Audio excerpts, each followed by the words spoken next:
तो दोस्तों मेरे आज की कहानी का शीर्षक है चुड़ैल और परियों की लड़ाई। तो चलिए शुरू करते हैं।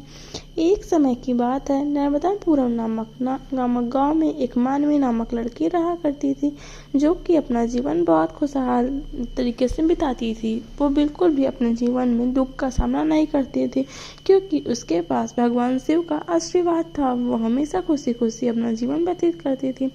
उसके माँ बाप भी उसे बहुत मानते थे, हमेशा पढ़ाते लिखाते और अच्छा जीवन देने की कोशिश करते। लेकिन उस लड़की मानवी को एक श्राप मिला रहता है कि वो 21 साल की होने के बाद वो एक जल परी बन जाएगी और उसे अपने परिवार से दूर जाना पड़ेगा। ये बात सिर्फ उसके दादा को पता थी, जो कि इस दुनिया को छोड़ के कब का जा चुके थे। लेकिन ये बात उसके दादा उसकी माँ को बता के गए थे, लेकिन ये बात उसकी माँ उसको बताने से बहुत डरती थी। लेकिन जब वो 21 साल की होती है तो वो जल परी में बदलने लगती है, जिससे उसके पापा को पता चलता है कि वो एक जल परी है।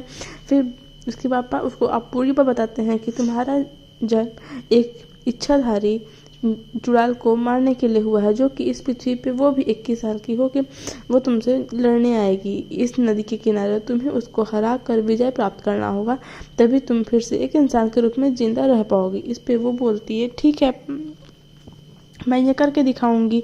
और फिर 21 साल की जैसे ही होती है, उसको एक नदी जिसका नाम रहता है गोवर्धन नदी, वहाँ पे वो जाती है और वहाँ पे वो चुड़ैल उसका इंतज़ार करती रहती है। लेकिन साथ में वो चुड़ैल एक इच्छाधारी नागिन को भी लेके आई रहती है उसे मारने के लिए, जिस वजह से वो देख के एकदम डर जाती है कि वो परी देखकर एकदम डर जाती है कि ये चुड़ैल और नागिन, इन दोनों से मैं कैसे सामना करूँगी।